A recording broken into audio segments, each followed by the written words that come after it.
Did you know that your blood type is more than just a label? As a matter of fact, it is singularly capable of impacting your pregnancy, your health, and overall your future. Sadly, over time, a lot of women have not been well informed about how something that looks or seems so little can impact so much. Tonight on Reflections, get ready to discover the hidden truth about the RH factor and how this knowledge can change everything. It doesn't matter if you're a man or a woman watching us right now. If you are a man, you have women in your life, right? So please, sit tight, listen to this message tonight for the sake of your daughters and your sisters and every other woman that you will ever come across. We have for the second time the very vibrant Dr. Adekunle Ayomide. Thank you. How are you, doctor? I'm fine. You're in our studio for the very second time. Yes, how does that feel? Well, great. The last time you were here, it meant a lot because I, as a woman, I learned a whole lot. Okay. And from the feedbacks I've gotten so far, it's been really impactful. Thank you. So yes, we are having another impactful session today. So wow. Thank you for doing us the honors. I'm humbled. Thank you, sir. If you're visiting our YouTube channel for the very first time, Dr. Adekunle Ayomide is the head of clinical service at Angel and Eagle Specialist Hospital.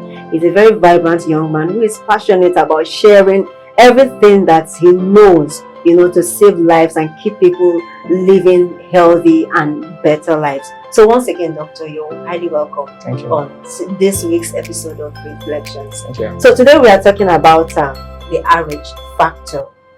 Everything that we need to know about the rhesus factor, because a lot of persons don't know. I tell you what, I got to know about the rhesus factor and how it impacts our health when I was already doing my postgraduate studies. Wow.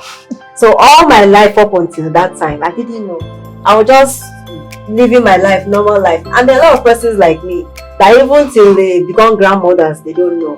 Which is why we're having this conversation today, to spread the awareness, let everybody know. So break it down like you're talking to a 3-year-old. I will try my best. What is the RH factor? Okay, talking about RH factor, let me bring it as simple as possible. What many of us know about is the genotype. The AA, AS, SS, SC. That's what most people pay attention to. But there's something else we call the blood group. That talks of A positive, B positive, O positive, AB positive. Now the RH factor rather, is the positive or negative on your blood group. Okay. So for instance, if I say I am A positive, my rhesus factor is positive. If I am A negative, my rhesus factor is negative. If I'm B positive, my rhesus factor is positive. If I'm B negative, my rhesus factor is negative. So your rhesus factor is that positive or negative on your blood group. Okay, so what is the difference between the positive and the negative? Okay, the positive means the rhesus factor actually is a kind of protein that is on the red blood cell. Okay. So when we say someone is rhesus positive, it means that protein is present there. When we say the person is negative, it means the protein is not present there. And the funny fact is 85% of people are actually positive. Okay. But whether being negative or positive does not have anything in itself, any negative impact in itself. I want us to be clear about that. Okay, well, like I said, because majority of people are positive, being negative is what now poses the threat for mothers. Please explain that. Okay. Now, because when we are talking of this, why rhesus factor is important is because of what we call rhesus incompatibility. So, for instance, when we say there is rhesus incompatibility, when a mother is negative and the baby now inherits positive from the father. Okay. So now because there is a rhesus negative mother and a rhesus positive baby, there's what we call rhesus incompatibility. But the same does not happen when the mother is rhesus positive. So the women at the high risk of rhesus incompatibility are RH negative mothers. I think we get that now. Yes, so for instance, if a woman is rhesus positive, whether the baby is negative or not, it doesn't do anything. Okay, so people who should be more concerned about knowing about the RH factor should be those who are rhesus negative mothers, especially if their husband is now positive. So for instance, if a rhesus negative woman marries a rhesus negative husband, there's no problem. So doctor, you talked about rhesus factor incompatibility. There's a thing like that. Now walk us through some of the complications that may arise during pregnancy if in the case of RH incompatibility. Okay. The most common one is what we call the severe hemolytic disease of the newborn. Please break it down. I'll break it down. So what happens on such children is that the blood reacts against itself and begins to break down itself. So the word hemolysis means to break something down. So the blood naturally now starts breaking down itself, like it's killing itself. So what we have in such babies is we have fetal anemia. That means their blood level is quite very, very low. For some of them, we can have something we call kernicterus. That is when bilirubin enters their brain. For such babies, you see their eyes extremely yellow, their body is almost very yellow because bilirubin should not be in the brain, so it enters the brain. Then for some, we can have miscarriage. They're very common. It can cause miscarriage in some children. In some children, it can even cause death right from the womb. So the child is just born dead. So those are the major complications we have from rhesus incompatibility. Okay, but from everything you've mentioned, it has to do with the child. Is there any effect on the mother too? It's majorly on the child actually. It's majorly on the child. It's just that it's the mother that determines whether the child will be predisposed to harm or not. So I think that's a part we should explain. It is the mother that determines whether the child will be harmed or not. Because if the mother is not sensitized, the child is not harmed. For instance, during the first pregnancy, we don't have rhesus incompatibility, whether the child is negative or positive. And the reason for that is because the antibody produced during the first pregnancy is not strong enough to affect the child. So most time we talk of rhesus incompatibility after the first pregnancy. Now, but the reason why we should discuss this very extensively is because most women, even though they are having their first baby, have been pregnant before. You get me? So for women that have been pregnant before and they have had things like abortion or things like that, they have been sensitized already. So that is why one of the major preventive ways for this thing is proper antenatal care. That way things the factors are checked even during the antenatal to be sure that the woman is either sensitized or not. Okay, now you've talked about how this thing affects babies. Yes. From everything you've highlighted, the bilirubin and all of that, it affects more the baby, right? Yeah. But I've heard people say things like RH factor incompatibility can lead to women having multiple miscarriages. You might have to clear that, because from what I heard, you might just be thinking that it is my father's uncle's auntie in the village. The way she looked at me that day that I was getting married, I knew it. This person did not like me. And at the end of the day, it is something else. Nobody is after your life. I just want to be clear on it, and for the sake of the viewers, how does RH factor incompatibility affect a woman, not the child in this case? Okay. The RH incompatibility. Okay, let me explain something. Most of the time, which should be very clarified, the mixing of the maternal and the fetal, the baby's blood occur during delivery. Most of the time. Okay. So most of the time, we don't have the concept of rhesus factor incompatibility until delivery. How about cases of abortion? That's what I'm coming to now. That's why I use the word most of the time. Okay. Because normally in pregnancy, the blood of the mother and the baby don't mix. That's why the baby most of the time, the baby actually carries the blood of the father naturally. it is during So delivery. after all the efforts that all our stress, sleepless nights, And that's why you say the that. father's blood. Yeah, I will come to that one another time. And you know that's why you say that anytime they're trying to do all this paternity or whatever testing, they use the father's blood, not the mother's own. And I mean, where they sleep for night. I'm the one having unusual cravings. We are sorry. That's on the lighter note. Okay. So, but however, there are times we have something we call antepartum hemorrhage. That is bleeding before delivery.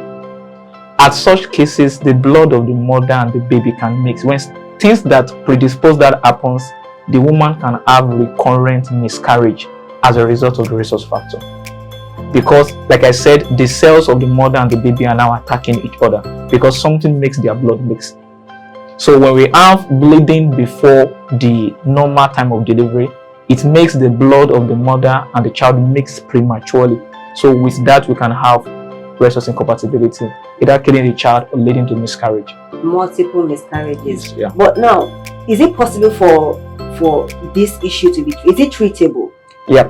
Okay. Preventable. It's preventable. Yeah. Let's talk about the prevention, and then we'll talk about the treatment. How is it preventable? Now, it's preventable through, like I said, proper antenatal care. Okay. For instance, if a woman is registered in an hospital, we ask you about your blood group. We ask you about that of your husband. That's in a standard hospital, like I said. It's like in my previous section, I mentioned that a standard hospital. So, once there's an history, once we know the woman is rhesus negative, the important thing we are after now is to be sure that is the baby positive or negative. So one of the things we do in a rhesus negative sensitized mother is that there's something we call the titer, antibody titer test. So from the booking, from the first time the woman comes to the hospital, we begin to monitor the level of that antibody titer. There's a particular level of it must not cross. Once it crosses that level, the baby is surely affected. So what we do is that at 28 and 34 weeks, they give them something we call Rogram. So once a woman is sensitized and we have been able to predispose that the baby is going to be affected, what is done is that the woman will be given Rogram at the 28th week and the 34th week. Then also immediately after she delivers. And that must be within 72 hours of the delivery. Failure to do that, what happens? It will predispose the next baby to it again. The next pregnancy to it. So, like I said, the best prevention to it is be at a proper center in the hand of qualified medical personnel, and then they screen you and you make sure you comply to your antenatal visits. Because here in Africa, we have women that will come on the 18th week and then they appear again on the 37th week. A woman that is rhesus negative is not someone that should try something like that. Wow. Okay, let's talk about the way forward. All right. You mentioned some of the options available, right? Can it be when we have had this predisposition? No. Is it possible for a woman who has been subjected to multiple missed abortions now, multiple missed abortions, otherwise miscarriages? Is it possible to have it corrected? That you can have your life back, you really want a child and it's not coming. Once you hit the goal, it misses and all of that. Can it be corrected later in the future? Of course, exactly what I just said now, the Rogram. Okay, so you can still get pregnant and have a baby eventually. Yes. Oh, all hope is not lost. So that's why I was mentioning that titer test. So for a woman that has had that issue before, the titer test is monitored right from booking. From the time she books, they begin to monitor it. So they know whether to give her earlier than normal or to wait till the proper time, like I said, 28 and 34th week. Okay, so your last words to our sisters and our brothers watching us about this rhesus factor incompatibility moving forward. Alright, please, it's our advice that it's not something we should joke with. Many people have lost wonderful babies to this. Wonderful babies. Yes, I mean wonderful babies. Well, all babies are wonderful, but I guess you know what I mean. Yes, so, I do. There's no point having emotional trauma about something we could have prevented. You know, most women, by the time they are pregnant, they already have a picture of how they want the babies. As far as somebody would have even bought the material, bought everything, and then baby comes out dead, or comes out with complication that's sometimes are not very, very correctable, so it can be prevented. So rather than go through the trauma of correction or emergency, just prevent it.